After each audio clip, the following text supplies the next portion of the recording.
Welcome to the Either Or podcast, a podcast where we talk about historical figures in philosophy and contemporary philosophical problems. I'm Aidan Clark, joined alongside my co-hosts Enzo Gavazzi and Helena Lang. Søren Kierkegaard was born in 1813 in Copenhagen, Denmark. He studied theology at university in the 1830s and graduated only a few years after the death of the great thinker of his age, Hegel. Kierkegaard would maintain a fierce opposition to the abstraction of Hegel's system, often arguing Hegel was not nearly dialectical enough. Kierkegaard's great teacher was Poul Martin Müller, who taught him the value of contradiction, irony, and authentic engagement, life as a philosophical concept and method. Kierkegaard would return to these themes ceaselessly until his death in 1855, writing more than 7,000 pages of diary entries alone. Kierkegaard writes famously, "What I really need is to get clear about what I must do, not what I must know." He would develop these into a series of books on Christian love, on faith and inwardness, on anxiety and fear. He existed in a time in which religion was the major focus, but also in which secular pursuits, such as philosophy, had reached their societal and cultural height.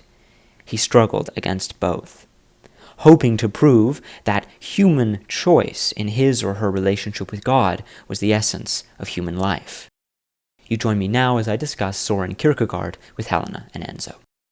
I think probably the best place to start in a discussion of Kierkegaard, especially in the contemporary setting, highly secular society like ours, is to ask whether or not Kierkegaard is possible without God.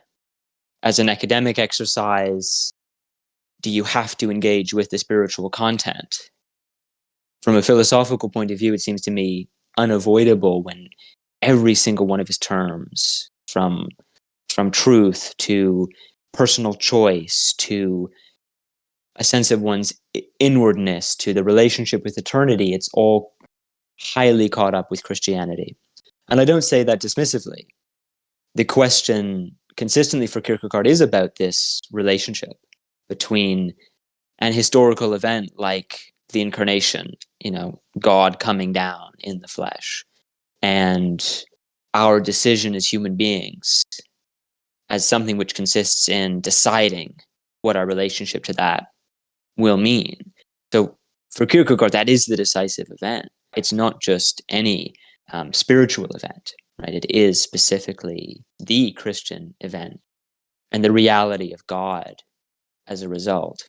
So that seems to me like maybe the leading question and maybe the opening question as far as what is at stake in reading Kierkegaard. What do you guys think? Yeah, I think you were getting to it there at the end. One of the ways in which you can ask a similar question is to ask yourself, as a part of the audience or someone who's heard of Kierkegaard and isn't a believer or isn't interested in Christianity or religion at all, is there any value to what he's saying? Sort of secular value to his ideas. And I do think that's the case. Whether or not we ought to think of God when we think of Kierkegaard, I think that's also the case to some degree. And the reason I think that actually is through his discourse at the time, so in the 1840s and 1850s, right before the passing of Kierkegaard is immersed in, the height of philosophy as we know it, especially in Germany and the Scandinavian countries.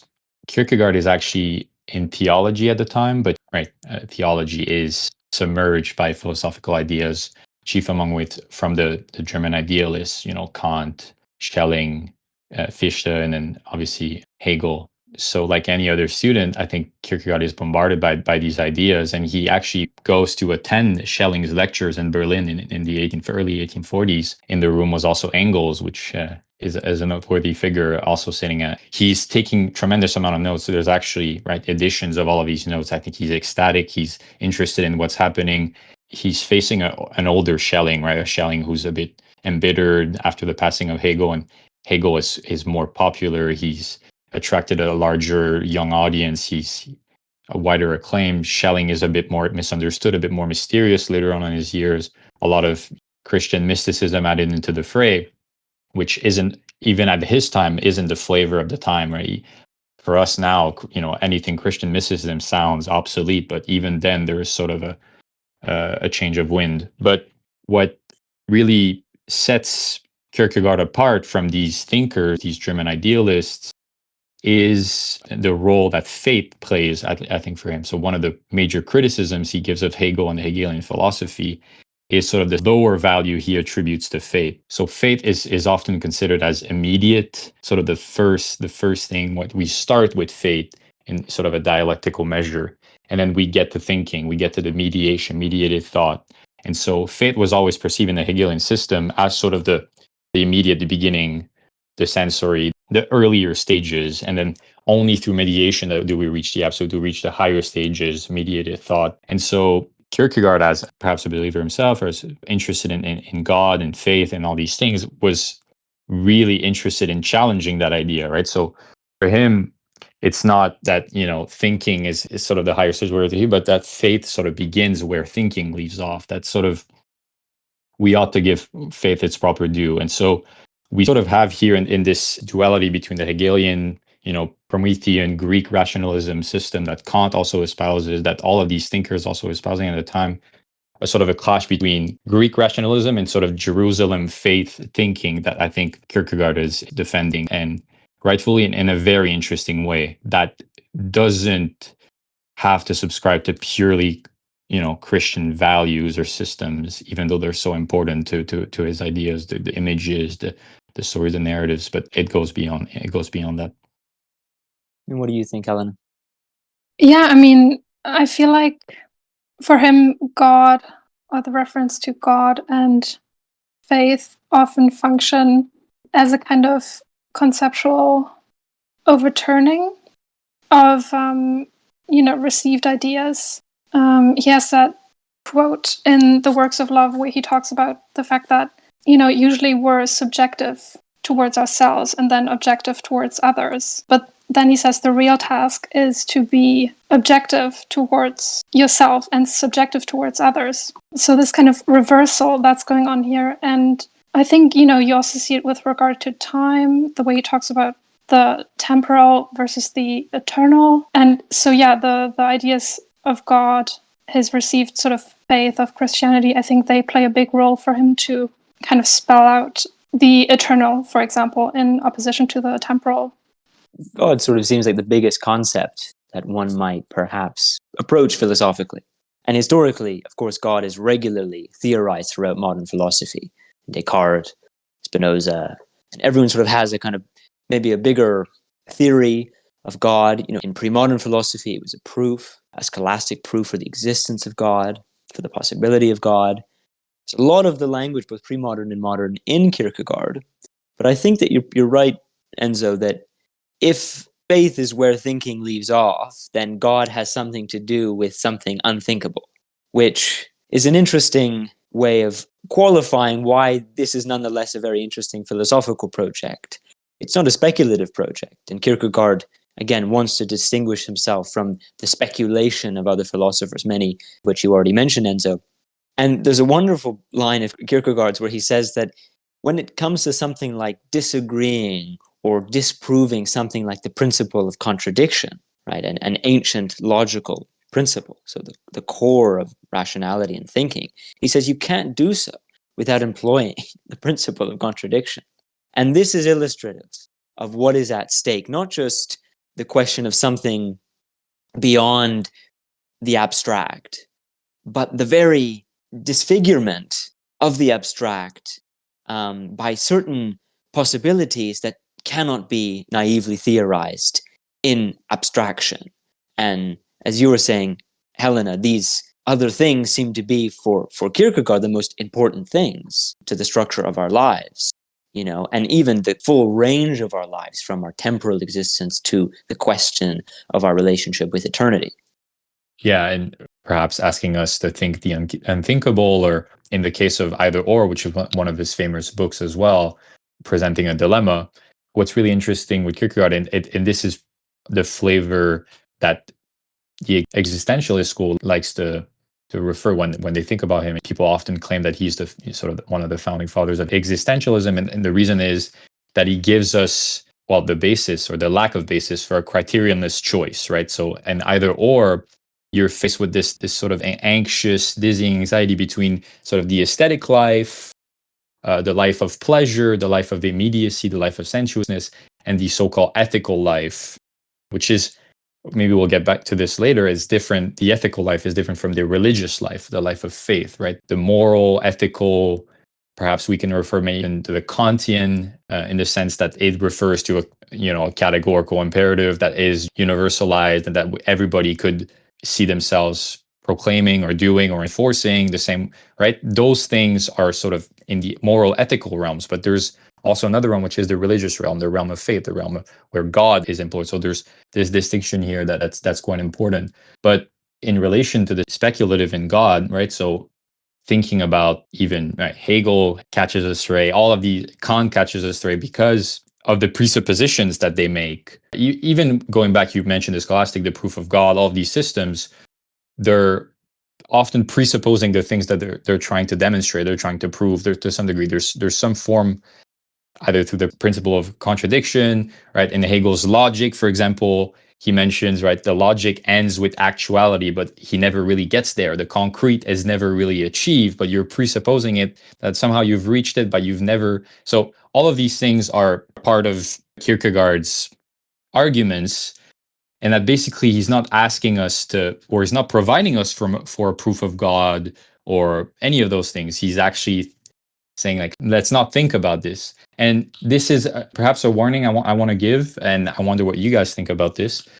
I sort of created earlier the duality between Greek rationalism, the German idealists, Kant, Hegel, all of these guys who claim that reason has primacy over faith, and Kierkegaard himself, theological background, God has an important aspect, and he's seemingly asking us to not think or think the unthinkable. That often leads us to think that Kierkegaard is a sort of a romantic, neo-romantic thinker. And although there's definitely flares of that, he's an incredible writer. He writes ironically. I think of all the philosophers I've personally read, he's one of the funniest, but that doesn't change the seriousness of the matter. And I think it would be a mistake to equate, his arguments for faith or for God or for the lack of thinking or for, removing reason from the higher ranks of possibilities as a sort of form of a romantic, asking us to purely feel, even if, subjectivity comes into play. I think these things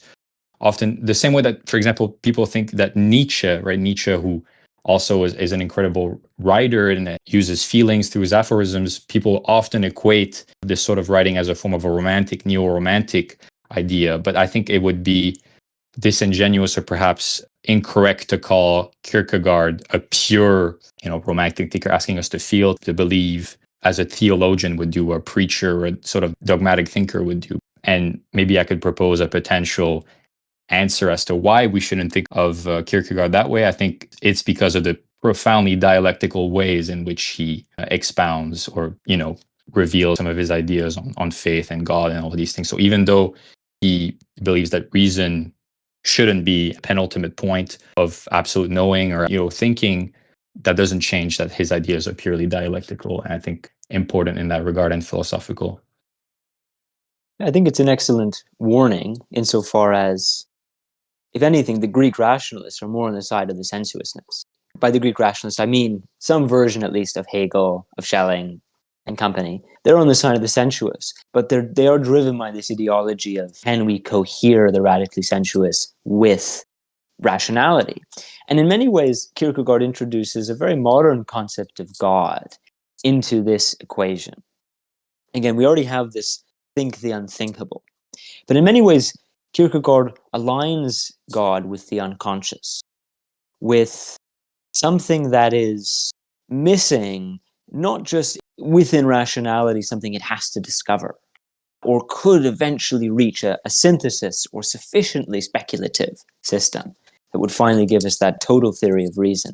It seems as if the very thing that reason actually has to think is some deep contradiction, which is basically, to put it in slightly Hegelian language, how did reason get here in the first place? And this, of course, enters us into the category of, okay, so did God put reason there? Or are we, in asking the question of reason, caught up with the question of creation? And Kierkegaard's, to your point, Enzo, dialectical finesse is not to introduce some neo-romantic or sort of quasi-religious statement at this point, but to say, okay, but what do you see in the Christian God? A contradiction, a radical, in fact, he calls it a self-contradiction, right? This God who chooses to appear as having the likeness of human beings, of humanity. Or he appears in the likeness, effectively, of one among us. And goes through the passion of the crucifixion. And this, in and of itself, is a different God from a purely total God as well, a totally all-knowing God. And this does resonate intensely with some of the conceptions of God in the German idealists' philosophy, something we can certainly talk about. But this is why I would say that Kierkegaard initiates the more modern concept of God, which is something perhaps that we are already in touch with even in our secular age. Because even though there are revisionist definitions of this modern God, like the cosmic neo-pagan version, sort of God is sort of just this spiritual substance or blah, blah, blah.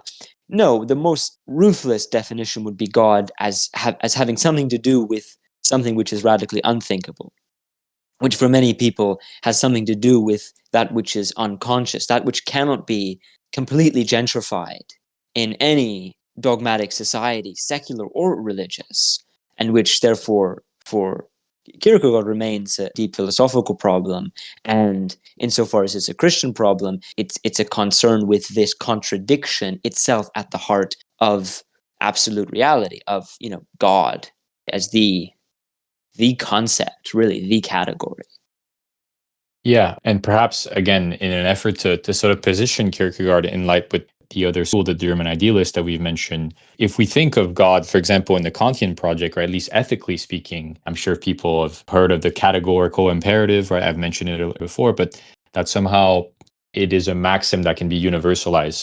We'll get to it later if we talk about Abraham more specifically. In the Kantian project, you have a proof of God. You know when you've met God, when he's embodying the categorical imperative. Everything that he proclaims is basically the categorical imperative, are maxims that can be universalized.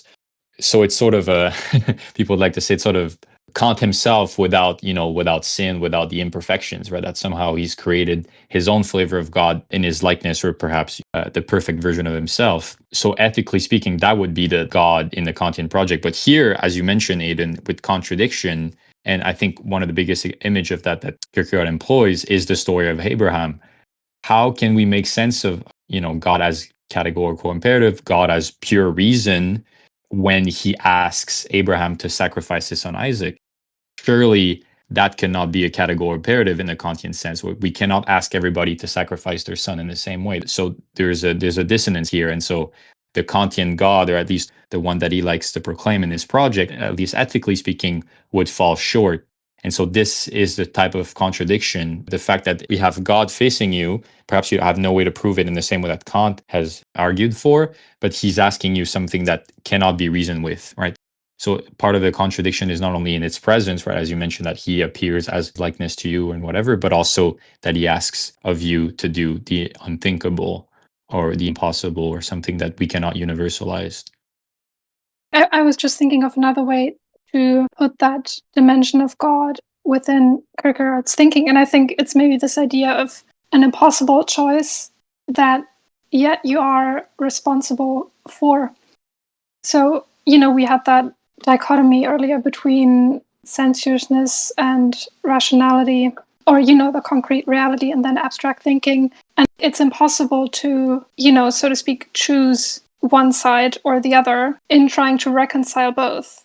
The problem is you have to choose, or perhaps you still find yourself choosing, even though you're not, maybe you don't find that you can reconcile them, or you find that you're not living up to them somehow. You are responsible and you have to live up to your choice, as it were. That's something that, that even we in quote unquote modernity, where belief and faith and the existence of God, it's all hotly debated and unclear, that dimension, I think, which also, as you said, Aidan, has to do with the unconscious. That dimension is still there.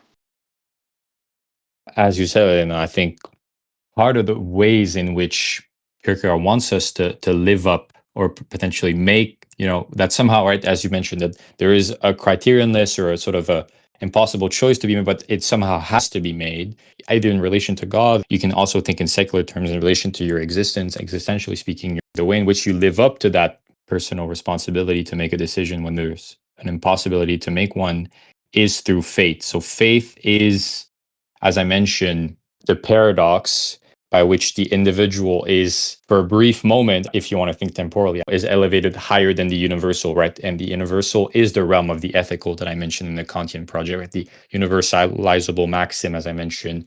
So in here, when you believe, as potentially Abraham did by sacrificing his son, when God asked him, he believed, and not that he didn't ask questions, he believed and he did so. He briefly elevated himself higher than the ethical realm, which is the realm of the universal. That so faith is the moment by which the individual paradoxically can be higher than the universal, which I think is an interesting way to think about living up to one's possibility. Or obviously there's more nuance to that, and the absurdity I think has to be teased out a little bit more, especially as he does, for example, in either or, right? Either or is about this dilemma, right? And so people often assume or people often prefer one of the two options. So either or is one of his famous books where the either portion, which is the first portion of the book, is given from the perspective of a purely aesthetic man. So part of the book is often truncated and read outside of the entire book, called The Diary of a Seducer, which is sort of the story of sort of a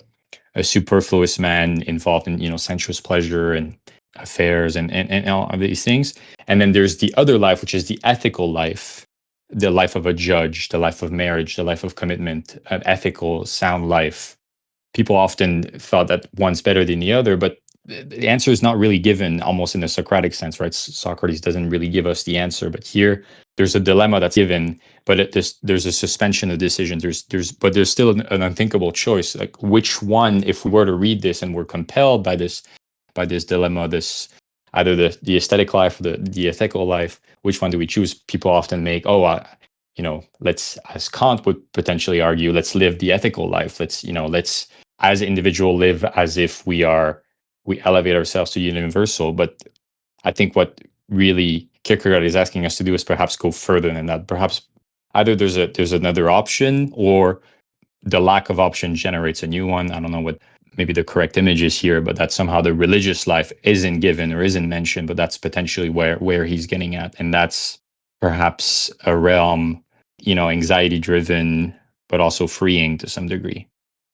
I think the presence of anxiety is pretty important. The anxiety that attaches itself to these kinds of decisions. Kierkegaard says at one point that anxiety is the dizziness of freedom. And this means that we have certain decisions in our lives, or maybe in the Christian context, a decision in the whole of humanity, right? Which is this kind of anxiety-inducing decision. It's not a decision that we can squarely fit into either the aesthetic or the ethical life. It seems to twist them. Or as Kierkegaard will say sort of elsewhere, he was concerned with trying to show how you could start with one and in following its principles consistently end in the other. And for him, this kind of mutually corrupts the fact that the aesthetic life can intersect with the ethical life is a kind of difficult Mobius strip, right? Which results in their mutual implication. So there isn't this naive distinction. The distinction collapses. And what's left? I mean, the question, of course, is whether does God exist in this beyond, right? The ethical, say, in the context of Abraham's story, is God also himself facing an anxiety-inducing situation? God himself doesn't even have the luxury of the universal, right? The universal as the thing that tells us what to do. And I think this is the argument for Kierkegaard, that the reason why Christianity, the Christian event, and specifically even, say, take the image of the crucifixion, is the image for not just God, but also personal choice, sort of simultaneously, is that God himself has to make this kind of anxiety-inducing choice. this impossible choice, this choice that is not grounded in anything. And therefore, God himself embodies a certain contradiction. God has to live through a certain contradiction. And so we're certainly not spared this contradiction, which therefore demands faith and an experience itself of the contradiction. But the question is, what is the contradiction fundamentally then? I mean, what is it that is so twisted, as it were? I mean, about, say, something like the crucifixion. Obviously, Christ himself on the cross calls out God, right? These are some of his more famous words. Why have you forsaken me? But in many ways, Kierkegaard, while he's interested in this, and Hegel was also very interested in that statement, for Kierkegaard, the entire incarnation itself is the contradiction. In fact, elsewhere he calls it the absolute paradox. And in order to illustrate this, he tells a story about a king who wants to get married. And in order to get married, in order to assure himself that the person he's going to get married to truly loves him, the king knows that he cannot go in the streets amongst the people dressed as the king. He has to go in the clothes of a beggar or someone completely normal to some extent. And this way, he knows that his reality as the king will not overwhelm the person whose love he desires, and they will be able to make a free choice. And this free choice, the free choice to fall in love, is essential for the king. And in fact, of course, the king in this analogy is God. Kierkegaard describes this as the anxiety of God. Here we have, again, a totally different picture from the universal God. Let's say the Old Testament God, right? Even though Kierkegaard brilliantly discovers evidence of the contradiction even in the earliest stories of the Bible. But you have a God who has anxiety. And Kierkegaard's point is, we do not have a kind of personal God here who sort of also suffers in some kind of naive way or kind of pedestrian way. The point is that there is a certain degree of anxiety even inside absolute reality. And maybe this is one of the important questions. To my mind, the crucifixion is a giant metaphor for reflexivity, for the ungroundability of a choice. If you do not have a universal reality, a universalizable reality, everything is a pure decision. Everything must be chosen. Everything must be installed. This is the anxiety of freedom. And what's stunning is that Kierkegaard argues that, yes, this is precisely what the Christian God embodies. Precisely this kind of absolute freedom. And therefore, in choosing to be a believer, one is basically choosing this, I won't even say version of absolute reality, which presents it as if there is, again, a set of choices here between differing absolute realities. This is why, for Kierkegaard, the next step beyond the purely panlogical rational projects of someone like Hegel and his contemporaries is not merely to produce another rational option, but to show in what respect the rational itself gets disfigured by its own success, right? That it reaches a point at which it finds a contradiction within itself, which then necessitates a pure choice, which is identical to that which the Christian must make in the context of faith and belief. Speaking to your point about the dizziness of choice, or even, right, maybe Kierkegaard would not like that I equate him with this story, but the story of disguise, of the king disguising himself. I mean, Kierkegaard is an avid disguiser himself, right? So I think it's something we ought to think about. A lot of people dismiss the heavy use of pseudonyms in almost all of his works that Kierkegaard, employs throughout, as sort of a mere literary device or sort of a funny trope or an act of dissimulation, somehow the censorship or avoid queried eyes. I think there's something more to that, and potentially speaks to Kierkegaard's own anxiety towards some of the things he's been writing about, right? So the either or, for example, the dilemma, his ability to put himself in the shoes of both perspective, the ethical man, the aesthetic man, is really astounding. But you have to be, I think, really, really profoundly shaken by these ideas to be able to do so. And another one of these images, the one that you've given us, the king disguising himself and going down to the court, is another image he gives in either or story, sort of a grim image, almost worthy of a sort of a Nietzschean image of someone in backstage and at an opera getting on stage in front of everybody while a show is going on and saying there's a fire behind that people have to evacuate, right? But he's still dressed as a clown. And so people just don't take him seriously. It's part of the show. They start laughing and laughing, on and on and on. And even, this sort of the crying wolf story. But here, I think it represents some of what Kierkegaard is representing in ideas, that somehow he's sort of while joking, while using irony, while being tremendously funny, speaking through these disguises and pseudonyms, he's actually tremendously serious, right? So this image of the tremendously serious jokester, which we've attributed to Socrates in history, right? Socrates, but also Jesus to some degree as well. Both of these figures of Christian irony or Socratic irony are, I think, worthy predecessors to the Kierkegaardian project.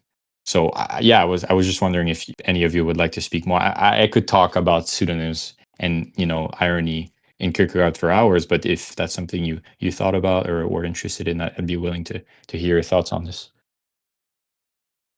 I liked how you introduced, Enzo, the fact that Kierkegaard uses these pseudonyms and then how people react to it, because I think he would have maybe been the first to point out that how they reacted is chosen by themselves, so to speak. I mean, in the works of love, he talks a lot about how all deception really is self-deception. So there's no sense in which, deception as such just kind of succeeds. And so I think there's also no sense in which Kierkegaard, pretending to really be someone else succeeds just by itself. It's always us who have to make the choice, to either take him seriously to a certain degree through the irony and the jokes and whatever, or to dismiss it on that basis. I mean, I think there's many ways, and maybe that gets us maybe too far away from early questions that Aidan has asked. But right, you could think of, from the perspective of Kierkegaard, using these pseudonyms as a freeing agent, as somehow by acting as if somebody else, that in a slight moment, or at least in a dizzying way, the same way that a choice has to be made about oneself or about faith, he's able to free himself of some restraint and be able to write. But I think that's a bit too romantic of an idea. I think there's definitely maybe some of that in it, the same way that, for example, irony is portrayed in Kierkegaard. So irony, when we think of irony, I think even the way in which it's usually translated or paraphrased as dissimulation, right? That somehow irony is a device to hide your cards, to somehow hide your play. When you're being ironical, it shows control, but somehow you're hiding some of your play, either through jokes, restraint, or somehow. But that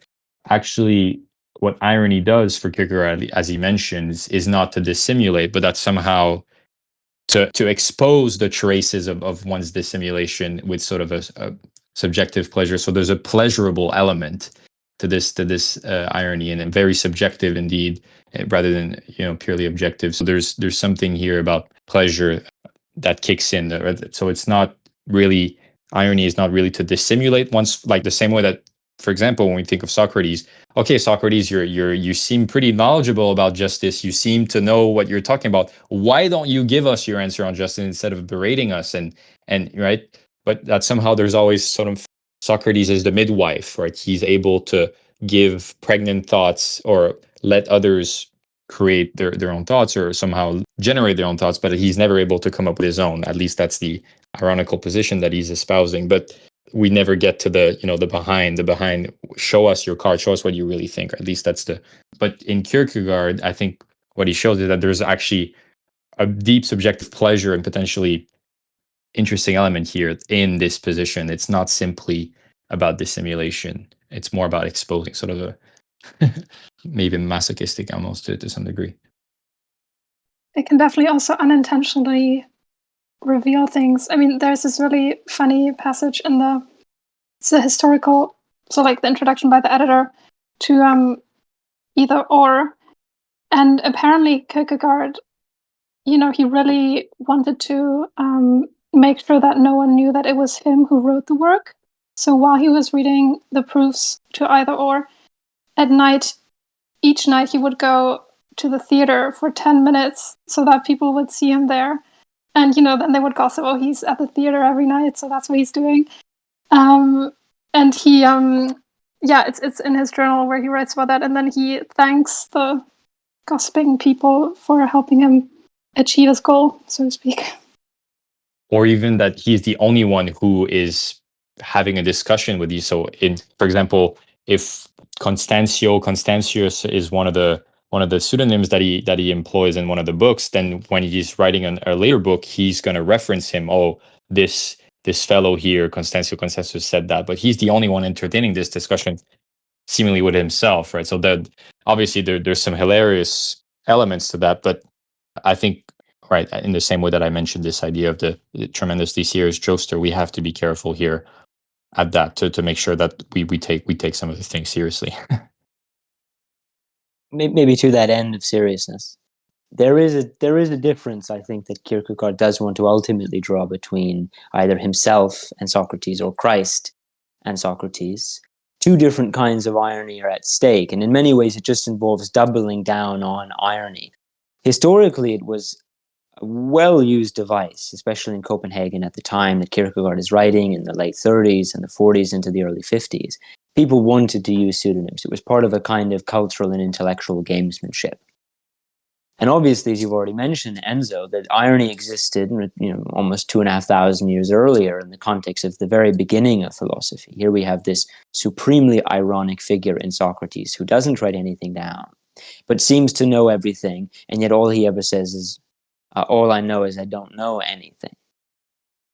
Kierkegaard seems to use irony in comparison, at least to his contemporaries, not necessarily, as you're saying, to merely dissimulate, but dissimulation itself is used as a philosophical tool.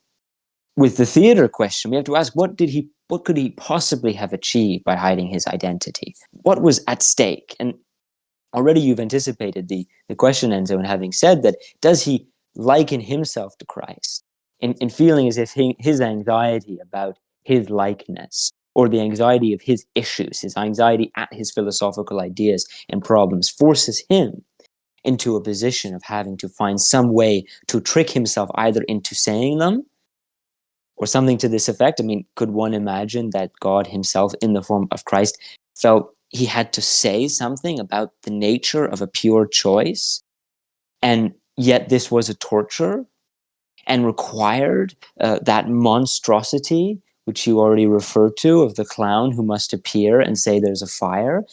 The difference between these maybe two different kinds of irony, right, is the difference between the clown who really has something to say and the clown who doesn't even have something to say.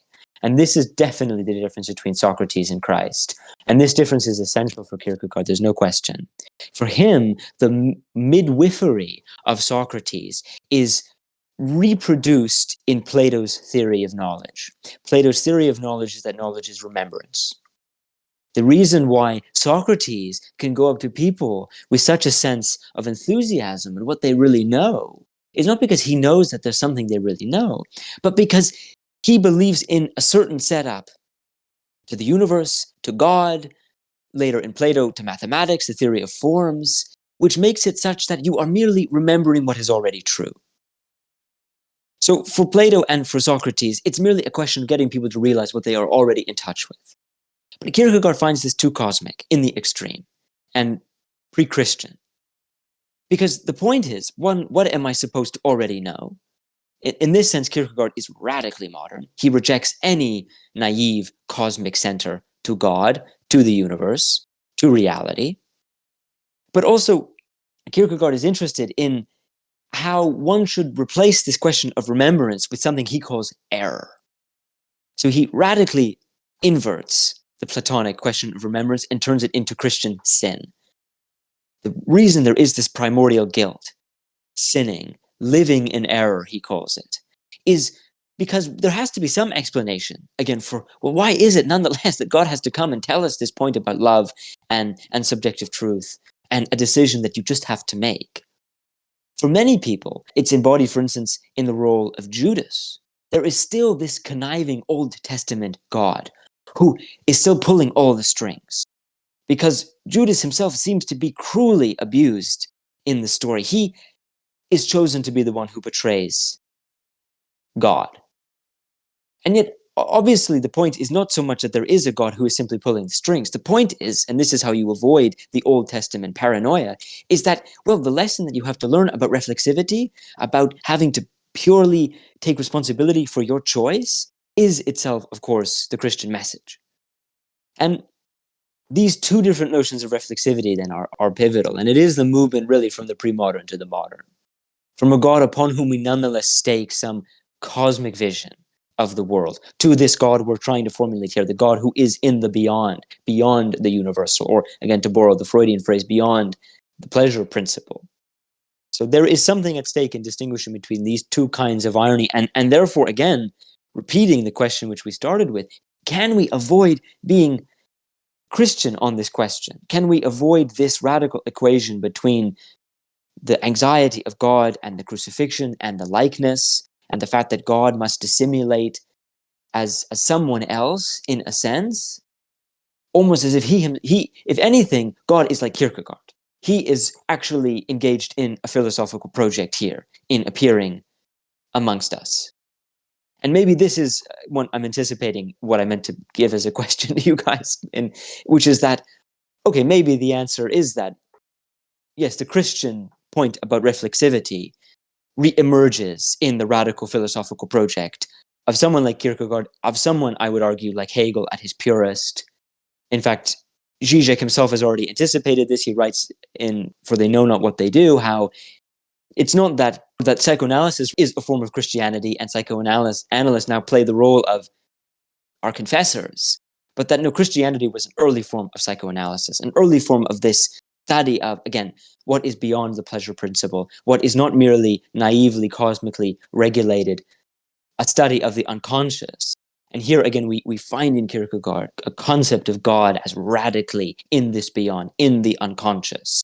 And therein, in the unconscious, lies not just faith, but a decision we have to make, which gets caught up in the reflexivity of how it has to make a decision, the ungroundability of the choice. Perhaps in an effort to continue your point Aidan, about the distinction between, I think you're right, the distinction between, right, sort of a Christian form of irony, Socratic irony, and if we label it that way, the sort of Kierkegaardian irony here. I really like your point about, in Plato and Socrates, where especially in Plato, this idea of remembrance, right, that somehow we have, right, with the categories of the world of forms, we have to go back to things as they already were, or we have to retrieve things as they were. We just have to get back to them. So remembrance being the prime virtue. Perhaps in the Christian sense, we can think of it in the way of innocence, right? So the goal, right, this sort of the virginal Christian virtue of innocence, that somehow our goal is either to retrieve or to preserve our innocence in some degree, in the same way that remembrance here is that somehow it was always there. And this is what Kierkegaard gets at. This is where he positions himself in his concept of anxiety. So the concept of anxiety actually is subtitled Psychologically Oriented Depiction or Observation on Original Sin. So you mentioned sin also earlier, Aidan, on your point. And I think that's how we're able to sort of mold the Kierkegaardian from and differentiate it from the Socratic or the Christian one. So what does Kierkegaard tell us here in the concept of anxiety is how can we, right, in the Christian sense, strive towards innocence, ethically speaking, or in the Socratic sense, strive to remember, to go back to things as they always were, or sort of retrieve the things as they already are. We just have to remember them, but also have original sort of hereditary sin, sort of have the sin of Adam. And how do we have innocence and guilt at the same time? How does that happen? In the Genesis, for example, like how do we make sense of the both? So usually people would say, well,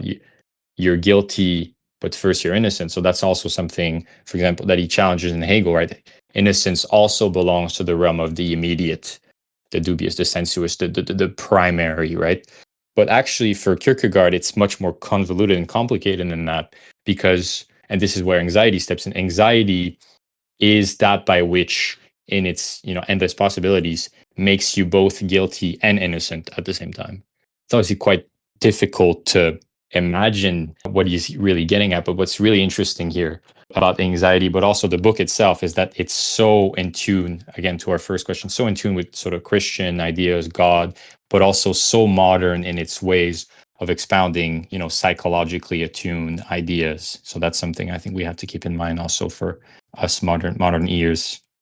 Well, I think I love this point about innocence and guilt and the dialectic of innocence and guilt. I mean, for me, Kierkegaard's argument would be that innocence follows guilt, that there is some primordial guilt, and we have to somehow figure out what we mean by innocence in the first place.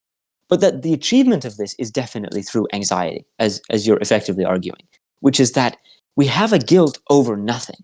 That's why anxiety is mutually guilty and innocent, because there's guilt over nothing. So what exactly is this primordial guilt? What is it that God, again, has to come down in order to sort of get us to realize, not again that there's a fire going on like the clown, but has this sort of pure message about you can make decisions on your own. And this is why there is this intersection between psychoanalysis and Christianity, why they seem to uncomfortably occupy the same space. Alenka Zupancic has this line about the symbolic guilt, right? The symbolic guilt of the father. And this goes to the heart of how Freud's project was not dissimilar from Kierkegaard's, and trying to figure out how do we proceed from this sense of feeling guilty about our sexual impulses towards genuine, say, sexual freedom. And for Freud, there was no naive answer any more than there is for Kierkegaard. We just we don't just arrive at innocence, nor do we begin in innocence. Freud's point was, of course, no, there is this tainted innocence, even in childhood sexuality. There is this guilt that is already there. But of course, the guilt of the child is not unlike this radical Kierkegaardian guilt, which is a guilt over nothing. And Freud's argument, of course, is that this guilt over nothing continues on, and it is uncomfortably there around sexuality, because sexuality, far from it being this impulse we have to simply act out, again, a kind of universal biological principle, it itself gets disrupted by its own efficiency, its own efficacy, not unlike reason and, to an extent, say, at least the Old Testament God himself. His universal pronouncements have to be undermined actually by first anxiety and guilt, and then in the more radically Christian context, the New Testament context, by a pure decision and by the dialectic of faith and the Holy Spirit, and what Kierkegaard calls the question of the contemporary disciple, or the disciple at second hand. And what is crucial here, and the best way to explain this, is that there are certain effects nonetheless to our choice. But how do we explain the effects of our choices? Well, it's not, again, that our choices fit within some causal chain and in fitting in generate certain consequences. That would be a purely cosmic universalist account. It's so much more interesting. What happens is, first of all, we live our lives with this. What is this primordial guilt? What is this guilt over nothing? Well, of course, it's the unconscious. There is nothing in the unconscious for Freud. There is nothing but the pure question or framework of guilt itself. So again, here we approach Kierkegaard's concept of anxiety as well, right? This sort of pure anxiety, not unlike God's anxiety, his anxiety over reality, the absolute anxiety.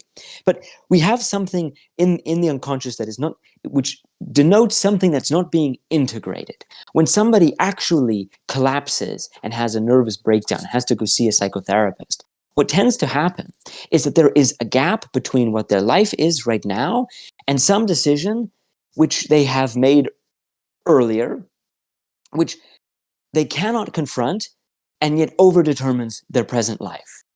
And this generates this kind of symbolic guilt. But here's the paradox, which Freud was entirely attuned to. This guilt is not integrated symbolically. I'm just living my life normally, but there's something which I know, some failure of character or trauma, whatever, which has, of course, which ties me to a certain ethical decision. I will give the example that is on my mind. Let's say a father has a kid and cannot stay with the mother, and he goes and lives away and all the time suffers from anger issues, from outbursts of rage. At any time he has to see the kid, it seems to restrict his time and his life. And clearly the context would be he's left the demands and duties of domestic life in order to get back this freedom which he feels has been perverted by this unexpected birth. But of course, what is he actually fundamentally upset about? Well, the trauma is probably, well, how did he get into this situation? What was the sort of the absent decision-making process that made him make this absolutely overwhelming, overdetermining decision? That is obviously the unconscious at its purest, but also it is just, there is this ethical demand that he's not living up to, which is to be there for his kid in the simplest terms, and that what he is constantly trying to get at, this freedom by himself, is a kind of Zeno's paradox, in that he has already radically compromised his freedom. So this idea that he can be free as long as his kid just doesn't show up, or again, I'm sure he loves his child and all of this. Again, the rage is purely unconscious. He doesn't get mad at the child. He's simply angry in a kind of absolute or universal way. But this anger is clearly signifies in what respect he cannot make a free choice, and this he knows. So how does he operate? How does he, let's say he is pushed to the point of nervous disorder and goes and sees Freud. Well, Freud would say, well, look, you are suffering under the pressure of the symbolic guilt of a choice you already made, which compromises your freedom. The only choice you have is to go there and, say, be the father you need to be. And how do we avoid, though, even this qualification of you have to go be something within the domestic? Isn't that, in some respects, too qualified? And I think, well, the point that all that Freud is interested in is showing that the unconscious exists, and showing that you can be determined by something which you have not chosen, but for whatever reason, cowardice, trauma, guilt, to symbolically integrate.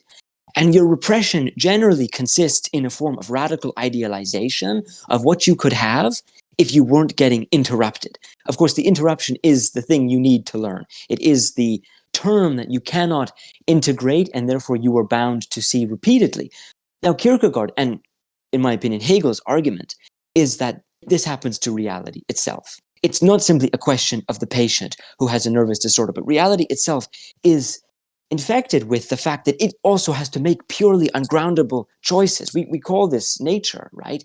Nature which has some naive causal pattern. This, one can imagine, is the domestic life of the dad, but say without him having made the properly ethical decision to integrate his daughter and his having chosen to have her, in effect, into his life. So this is what is at stake in Kierkegaard, is can we imagine reality itself going through this process? And the final thing I'll say to qualify what then is at stake in terms of what does a choice properly consist in? Well, again, within the Freudian context, it consists in going back to that place where I last made a true choice and accepting how a choice was made for me, getting my life back by taking on the ethical question of how I can be free. Actually, you have to accept something which seems like a burden in order to unburden yourself of this radical symbolic guilt. But obviously, Freud, you would think, would argue that this symbolic guilt would never truly leave, that we never get rid of the unconscious dimension within reality itself. And I suppose the answer is radically Kierkegaardian here, in that what Kierkegaard is actually almost most interested in is the effects of a pure decision, how a pure decision generates effects which we cannot see beforehand. Of course, this is what faith represents for him. And in this sense, it's like you cannot see the freedom you're going to have before you make the free decision that sets up a totally new materiality, you might say. And within the Freudian context, you confront the unconscious. You confront what has led you towards nervous disorder. You confront the decisions in your life that you've made that are overdetermining you. But in the Kierkegaardian context, one has to confront the symbolic guilt of reality itself and ask yourself, okay, what is the symbolic guilt? That we have to choose. That there is nothing that will cosmically or causally ground a decision, even within God himself. He has to make a radically self-contradictory decision, which is nothing but a pure image of choice, right?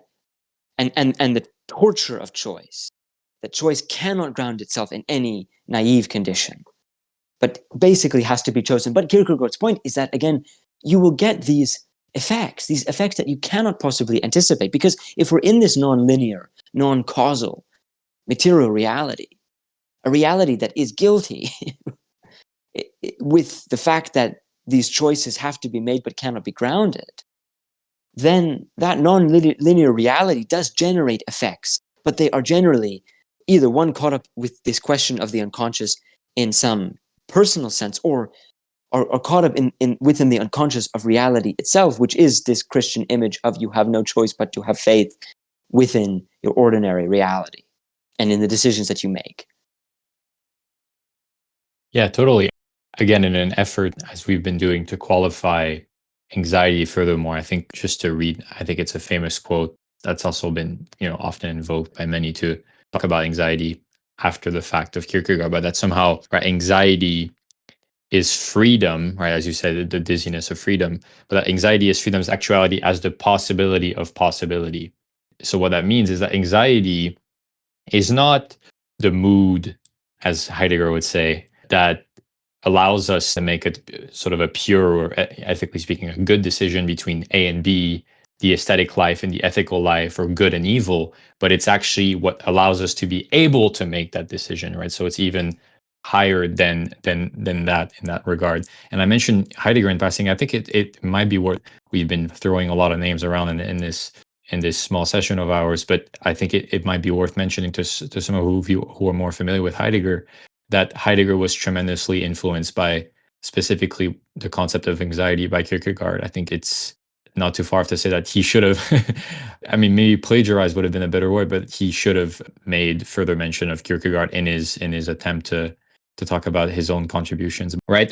But the way in which the different flavor that Heidegger brings to Dasein and anxiety as a mood in the world of existence is that anxiety becomes, as you talked about true decisions and pure decisions somehow, but so anxiety becomes the litmus test, the test of whether or not a choice or a decision is authentically made. So when you are anxious, that's usually, or when this uncanny mood usually tells you that there's something authentic being lived, or that there's a pure decision.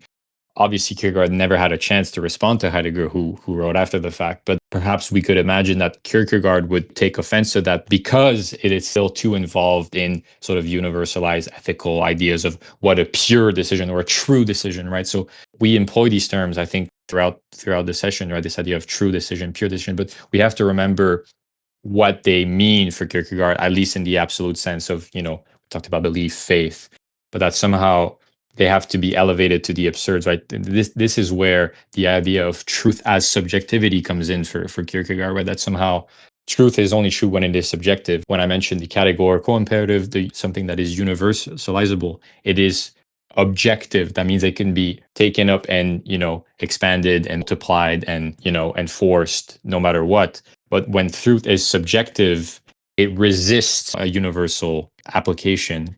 And this also is what makes, Kierkegaard a tremendously important figure for existentialism in general, right? Because not only that truth is subjectivity, but that truth resists, universal application, that somehow truth is individual, truth is subjective.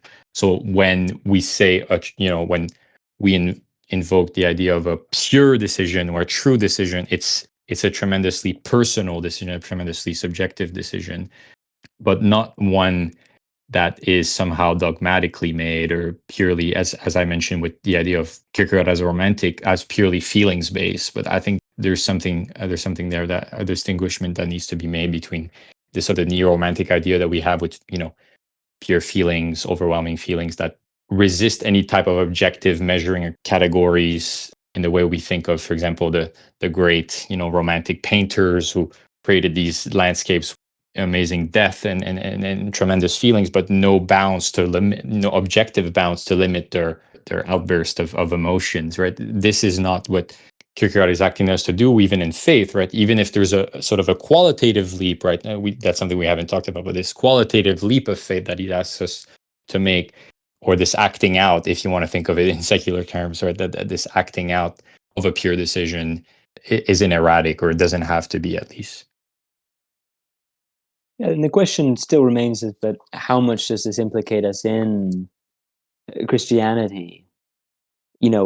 Heidegger also had very interesting views on Christianity and on the status of the spiritual. And should we read it as a recovery, as an avoidance of something more radical here? To my mind, especially on the subject of universality, what you get in the crucifixion is the sort of really the universal of the universal, as you get the possibility of possibility and anxiety. And yet to avoid the kind of sort of spurious metaphysics of that, you almost have to more say the universal gets kind of torture in the crucifixion. It's a torture of the absolute category, right, of something like God. And I mean, one can even present this argument fully objectively, which is very Kierkegaardian in and of itself. Like, we shouldn't even say, okay, let's posit God as the absolute category. Even that presumes too much in terms of how do you live out a contradiction. You know, Kierkegaard was so interested in life, and he wanted to introduce that into philosophy. And this can get him into these. He can fall under the criticism that he is this neo-romantic, that it's sort of subjective truth for the sake of subjective truth's sake. But what he was interested in was showing that subjective truth itself also affects God, and that when it comes to life, life is not this thing where we just, if we could only pay attention to it, we would know what to do. It's the opposite for Kierkegaard. If we really properly pay attention to life, what we get is an unbearable authenticity, yes, but not in accordance even with an ethical demand, as you said, Enzo, vis-a-vis Heidegger. Right? Already in Freud, there's a much more radical concept, which is that the ethical demand comes from nowhere. For Freud, it's the superego, but in a deeper sense, it's something that is inside the unconscious, that the unconscious generates entirely as a product of its own existence. The mere question of choice seems to beg the question of a good or a bad choice in and of itself. But setting up the choice in the first place, to choose between the two options, as you already said, Enzo, involves having to embrace a contradiction, a radical anxiety, if we're to get any closer to that capacity. And that capacity is not this Socratic capacity, is not this cosmic capacity. It is a capacity grounded on nothing but the fact that the decision has to be made without any capacity, which is the terror of anxiety, why anxiety is so difficult. But therefore, again, we get a vision of life which is, well, yes, you can make any decision you want, which is kind of horrifying. But therefore, one, you take a sort of absolute responsibility for the decisions you make, but in a deeper sense, you also generate these effects that you cannot possibly see coming. This is the category of faith. We should be very interested in these unexpected and impossible to describe effects. Right? Already the unconscious embodies the effects that come from nowhere. But this in and of itself is what reality is. Reality is not a series of consequences that happen causally, but reality is also an unexpected effect. And controlling these unexpected effects is not a causal project. It is a project effectively of faith, of decisions that cannot possibly be grounded anywhere. All you have to do is go and try something out and see what happens, which sounds like the worst wisdom. But I think once you understand that the entirety of reality itself is subject to that demand, that the only universal demand is to go and figure it out, then you do not have even the image of some naive reality in which this authentic life takes place, which of course Heidegger did, and many others, and to some extent a version of the Christian life has, and so on. And even in our secular age, we have a much more difficult version, which is, of course, we don't have any, there's no such thing as ethics. There's no such thing as a religious or a cultural setting. We don't even have materiality in our sort of radically secular society. So, which is, of course, the greatest provocation to someone like Kierkegaard or to Kierkegaardian philosophy, because it says, okay, so where are you going to get something like your Christian ethical injunction, especially, again, if even ethical injunctions are themselves corrupted? They get caught up in the aesthetic, just as the aesthetic also gets caught up in an accidental ethics of its own, which maybe somewhat corrupts its self-destructive impulses. And I think, well, this is the point. The injunction has to come from nowhere. This is a radical proof for the unconscious, if only because the unconscious is this view of reality which is not simply set up already, but which in some admittedly almost stupid sense has to be set up. You mentioned this, the idea that this utter responsibility, or also the fact that the injunction comes from nowhere, can be kind of horrifying. But I think for Kierkegaard, it is again a kind of choice also how to then see this, how to judge this, precisely because things such as love, for example, on this view also don't have a guarantee. And there you can again say, oh, that's horrible. I mean, that it seems like, is it then arbitrary who I can love, and so on? Or even is it arbitrary whether God loves me? And he has this really amazing idea, which is that love must presuppose love in the other, as it were. And also that if we're thinking about God, that God loves us first. So that the fact that love has no guarantee can also be turned, if you do choose love, into this other thing, I guess, that makes love come about in the first place, actually. The question is somewhat, how do we speak about love? Is love something we have to qualify?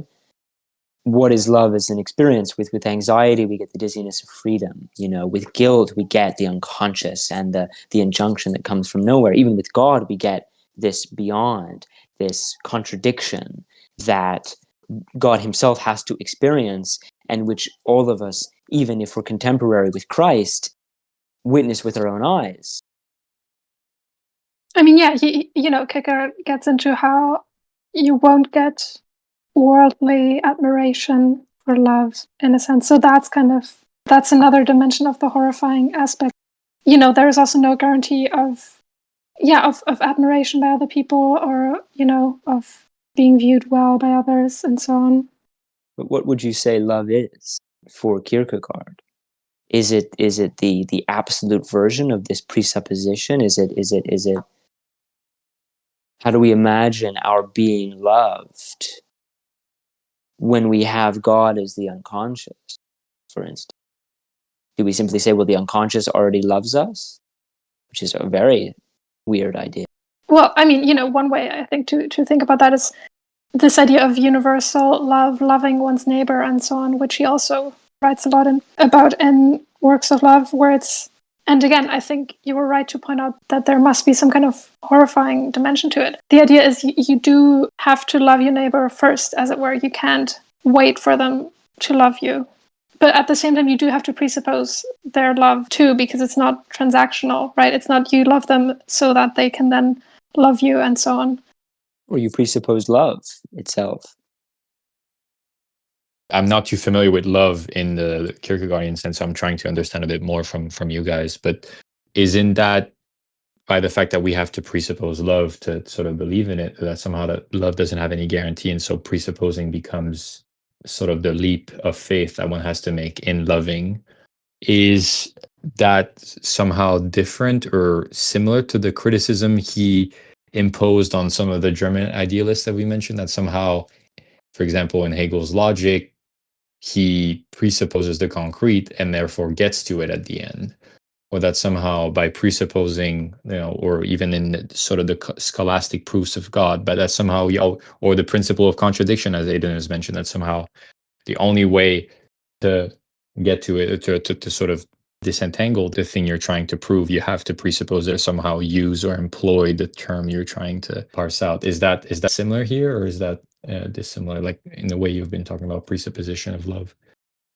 It certainly sounds like a subjective paradox. I mean, Hegel has this line, which Zizek quotes, of course, endlessly, which is, you presuppose the presupposition.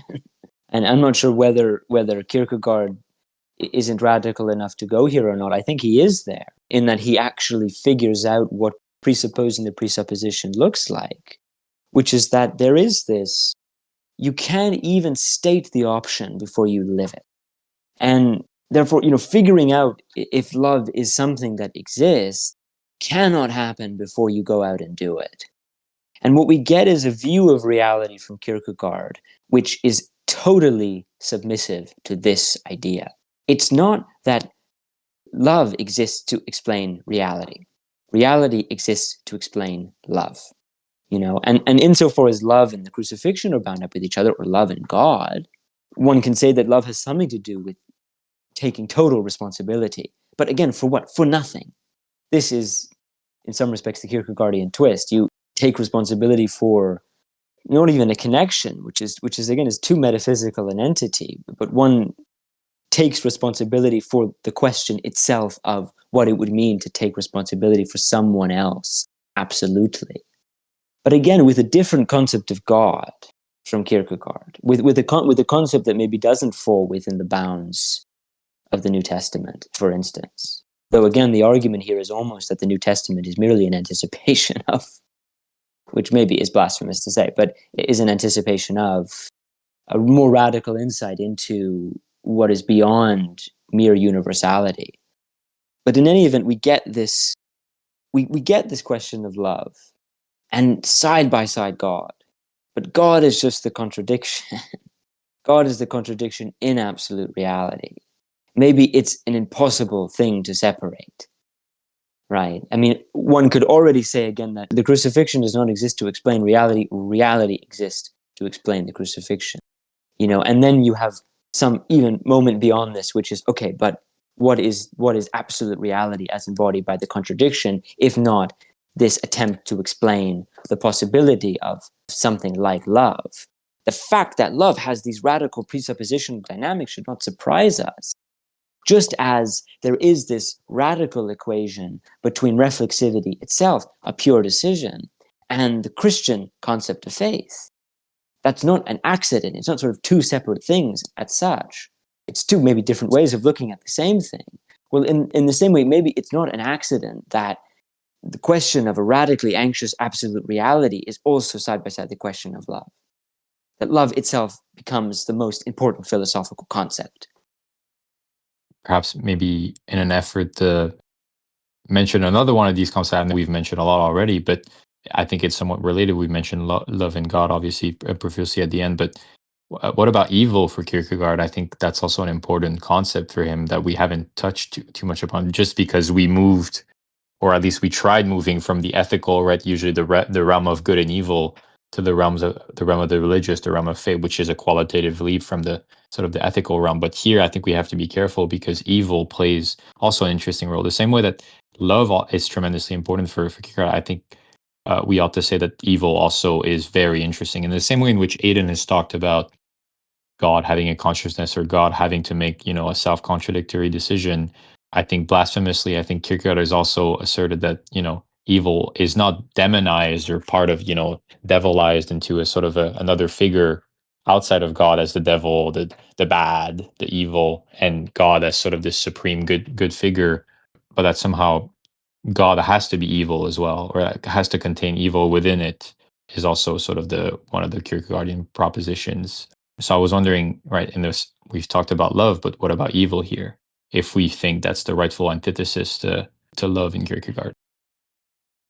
To me, asking about the question of evil is like asking about the antithesis to nothing. Love is nothing. Love is not something. Love is reality. Yeah, reality is nothing, and nothing is love. Like the point here is, do we have any sense of what it would mean to take absolute responsibility for someone else, or for reality in its total damage? And a damage that is not undialectical, not merely, reality in its flippancy or kind of causal catastrophe, but the infection itself of reality, the fact that we bear reality despite the fact that it has sort of nothing to tell us of insight, which, far from this being the most cynical assessment of reality, is the most interesting when it comes to the question of love, that love is taking responsibility for nothing, for the nothing that reality is. That's, again, the only way I can make this argument is in a Kierkegaardian way. It is not an accident that love is precisely the concept of what it means to take responsibility for nothing. It's not about another extra category, but now we have a new metaphysical distinction. Lacan says love is giving something you don't have to someone who doesn't want it. I do not think that love is accidentally the concept itself for most people. Like, it is, the most radically momentary and the most sort of eternal. And since we already have in Kierkegaard this paradigmatic question of why is there this stunning intersection between the pure reflexivity of reason, which destroys itself with its own efficiency, and the crucifixion. It's not an accidental metaphor. And to then, again, the question of evil, what is evil supposed to be the opposite of? I think evil just exists. But one good way of thinking about evil is that if someone has a decision that they have to make, okay, to take responsibility for someone else. And they fail to do that. They injure the person. They abandon the person. They fail to show up for the person. What is evil about this scenario? It's, well, one, they didn't make a choice. But maybe two, what properly makes it evil as opposed to cruelty is when they think that they did not have a choice. But in some respects, there is like a third turn of the screw here. And but the most evil thing, though, would be not abandonment, not doing something mean to someone, not doing something mean, oh, but I didn't know that I had to do it. But third, doing something mean on purpose. Why is this evil? Because there is no such thing as purpose. Because there is no groundable purpose. Therefore, evil is a decision to do something fucking horrifying for no reason. But now we have another question. What qualifies the horrifying? Okay, there's an answer. What is the ultimate metaphor for evil in this modern, let's say, post-Kierkegaardian secular society? The Holocaust. Right? The Holocaust is this evil done without a purpose. That is, the secular reading of the Holocaust is not like naive in that sense. That's quite a good description of why it's so evil. Here again, we have to make exactly the same argument with love. Evil and the Holocaust are not accidentally the same thing. But our standards of evil have changed. And this is an interesting historical process. And in this sense, there is some sort of accidental, at least spiritual growth, not in terms of a sort of moral, transcendental, becoming more spiritually enlightened, but just as far as like, how acquainted are we with just how contradictory reality can be? Well, again, what is the ultimate contradiction? That again, evil is doing something for no reason. Almost. I mean, it's not taking responsibility. It's and in some respects, the Nazis have an anxiety, which is what motivates their destructiveness. They're desperate to find a purpose in the context of secular purposelessness, which is what maybe describes their particular derangement.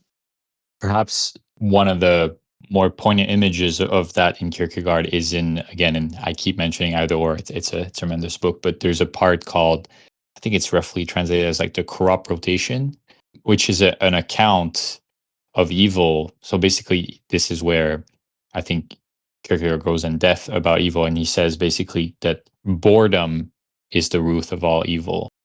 And another one of his famous quotes, right? That existentialists, preteens like to, while smoking a cigarette in Paris, like to mention. But to your point about the Holocaust, right? That somehow what makes it evil is that it's done without purpose. I think that would point to what Kierkegaard says about boredom, right? So he gives this beautiful story of the world of boredom, right? So God was bored, so he created Adam. Adam was bored, so he created, the Eve, and then they had sex, and then he was bored, and then he goes through the whole story, right? So humans were bored, so they created culture. They were bored again. They created the Tower of Babylon, which is the most boring thing ever. And that boredom somehow, or at least existentially, the lack of purpose or meaning, as Aidan has mentioned, is the root of all evil. And this points to the fact that what I was mentioning, that somehow God was bored himself, so that God is also potentially has a part to play in this evil story of the world. That he was bored and thus created humans. That even so even he is not beyond being bored. I think that's a tremendously modern and beautiful image of God as both having consciousness in the way that you mentioned in the Freudian context earlier, Aidan, but here God is bored. But he then crucifies himself, which to me feels like, okay, he's bored, so he crucifies himself. That seems to be the metaphor that kind of breaks even Kierkegaard's otherwise stunning chronology, which is why the point even is not even just that the Holocaust is evil because it's done with a purpose, because even that introduces the obscenity. Okay, so it would have been good if it had been done with a purpose. No. So the point is obviously love is precisely this category which is willing to take responsibility for a radical lack of purpose in reality itself, right? We know that the Holocaust was supplemented by the most ruthless ideological forms of manipulation, which are particularly evil in a modern sense because we have this naive idea that in industrialized society and even in modern society that we had escaped the need for some kind of figure who is meant to be responsible for our sins or for the sins of society. And yet we nonetheless have the decision of a politicized group of people, right, the Nazis, who, despite the pain of modernity, desperately try to go back and end up constructing the most radical metaphor of purposeless violence. You look at something like the 100 Years' War and, Joan of Arc, and you get some sense of, okay, a war with purpose. Not that one should make that argument, but even naively, people were caught up in the cultural concept that this was death with meaning. And our radical secular insight is that even death doesn't necessarily have meaning, which, however, does not get you out of the question of meaning, right? Meaning here is entirely equivalent to the question of the guilt that comes from nowhere, which is the fact that you have to make a choice without any guarantee. And, there is one poet, Paul Celan, who basically writes hundreds of poems trying to figure out how to describe the Holocaust, even though you cannot join it in making its mistake by simply describing, okay, they didn't have a purpose. Well, but the deeper insight is that, well, one, where does evil come from? If it's just kind of violence, that is side by side the choice to be something else. But this choice to be something else is not the Holocaust with a purpose, but living, again, without purpose is somehow the opposite of evil, being willing to live with that radical humiliation, almost, you might say. And, or again, even better, love as this choice to choose to take responsibility for nothing and to see, in a radical Kierkegaardian sense, the effects of nothing. This is also, in a sense, what Paul Celan, the poet, was interested in. Evil is also a kind of effect that comes from nowhere, you know what I mean? Which is then desperately covered up. And one is interested in these effects. Of course, love is the greatest example, in some senses, of something that generates effects in this very pure sense. And you cannot see it coming. Before you introduce the question of love, you cannot see it coming. Just to your point about why, if he was bored, why did he crucify himself? Well, I'll need to return after because he was bored, right? Then that would be the obvious funny answer. But yeah, no, I totally see your point. I should have said earlier that I think for Kierkegaard, love also is very much this contradictory thing. So, for example, he says stuff like, love believes everything and yet is never to be deceived. He says love is that which hopes and yet is never put to shame, and so on. So I think he does think that even inside of love, right, as we've also discussed with God and so on, inside there is this contradiction already. He also has this sentence that he goes into, that love is recognized by its fruits.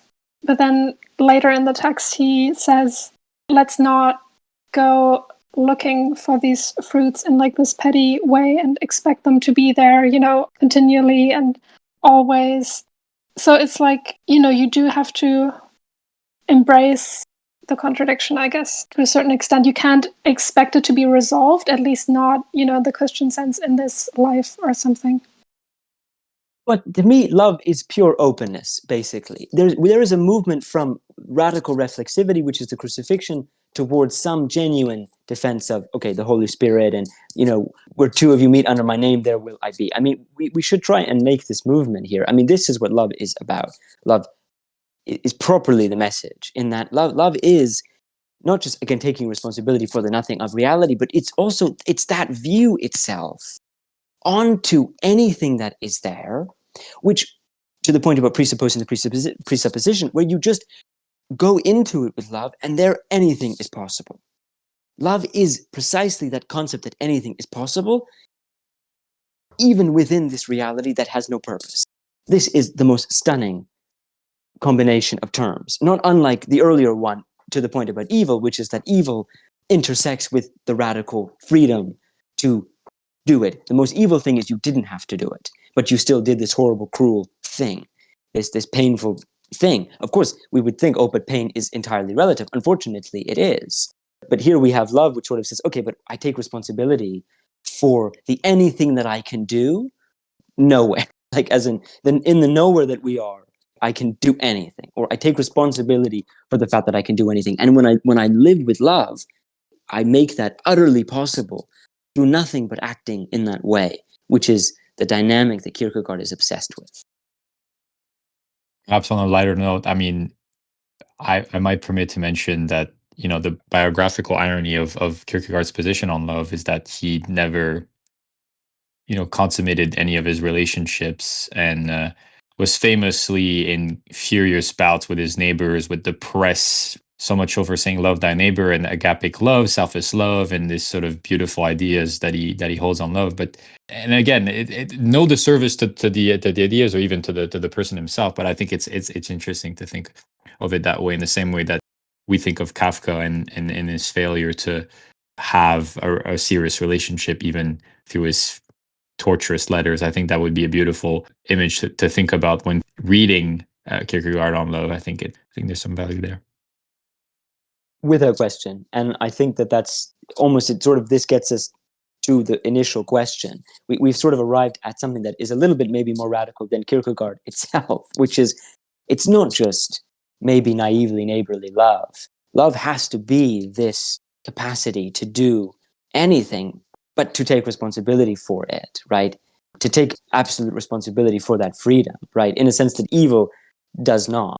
Even as evil happens with this freedom in tow, there's this painful lack of responsibility, this painful lack almost of presupposition, of a crucifixion, of a reflexive image of decision making. Again, there is this painful ideological supplements always to the freedom fighter of evil, who nonetheless imagines the society he can make with the freedom. But the true thing is, you already have the freedom. You don't need to commit some cruel act to get it. And love takes responsibility for how this thing you don't have, you already have it, so to speak. And yet, unlike Socrates, it's not, again, this cosmic inclusion. Here, this is love as the political revolutionary force, right? Love that can install anything, but therefore also has to be presupposed. You have to be willing to critique any ideology, anything, in order to see it manifest. And then you have to go and live it. Right? It's not enough even to criticize, but that this is a radical political ideal, right? To live with love is to live as if anything is possible, not grounded on some cosmic causality, right? Grounded on the ungroundability of your decision making, which is why love is probably, Zizek does eventually describe it as an act of evil. He says love is evil at one point, almost because it's willing to do anything, and maybe it's covering up that unbearable freedom in love, which results in this torture in a way that, again, this is the pure paradox, this torture that goes nowhere. When Zizek says, and he said this before, right, that Gandhi was more radical than Hitler, here we have to say, okay, this is going to be totally offensive, but there was not enough torture in the Holocaust. As in, it was not a true spiritual torture. It was not a true torture like the crucifixion. Sorry. Why are we so frustrated with the Holocaust still? Because in a sense, it got so, not that it got so close in doing the horror that it did, but it was an attempt to mobilize suffering, maybe like every political revolution. And it didn't fail because there was too much suffering. It failed because it didn't have a good enough concept of suffering. And in a sense, it didn't have a good enough concept of love. Love would not have meant, of course, killing 6 million people for the sake of political transformation. In that sense, you are utterly repressing what is possible. Again, from the position of love, we see that the Nazis are evil because they freely chose what they did. Again, love is evil in that sense, but one should make the choice to be in love on the basis of the torture of you have to make the decision without any guarantee, which for me is this at least this metaphor of the crucifixion, which installs the political revolution of love. We're perhaps getting at another one of Kierkegaard's important concepts, which is repetition. We've been repeating ourselves on love and crucifixion, I think. So yes, anxiety is the dizziness of freedom, but I think people are anxious to see, or would love us to say something else. I generally agree with Hayden saying. Do we have anything else? Is there something that ought to be mentioned when we think about Kierkegaard? I mean, maybe a word to Kafka. Why did Kafka also not get married? He was also so close to describing the responsibility of pure anxiety, why it didn't allow him to transform his life, why he didn't become a proper political revolutionary is a good question. But should we model Kafka on some Bolshevik revolutionary? I don't know. Should we model him off of Christ? Maybe. To me, again, the whole point is that Christ has to do with this thing called love. Again, now we can finally say, right, again, reality exists to explain love. I mean, this is the radical philosophical conundrum. This is why, again, now I'm repeating myself again, but I can't help it. But this is why Zizek says love is evil, because, how did love get there? what is rationality obsessed with? A total view. Okay, love is a total view that takes into consideration subjective truth. How did it get there? Love is this thing that is beyond the universal. How did it get there? You know, how did we get not just beyond mere causality, but of course there is this dialectical inversion that says, well, how did causality get there in the first place? But love is not just, again, causality. Like, causality is not nearly causal enough to be love, because love involves the installation itself of what it presupposes. It chooses to see the best in someone, or to take responsibility for them at their worst. I can't imagine a more radical philosophical or political concept. Maybe you're teasing a potential next discussion on Kafka. I think definitely gets my senses tingling, but see you next time.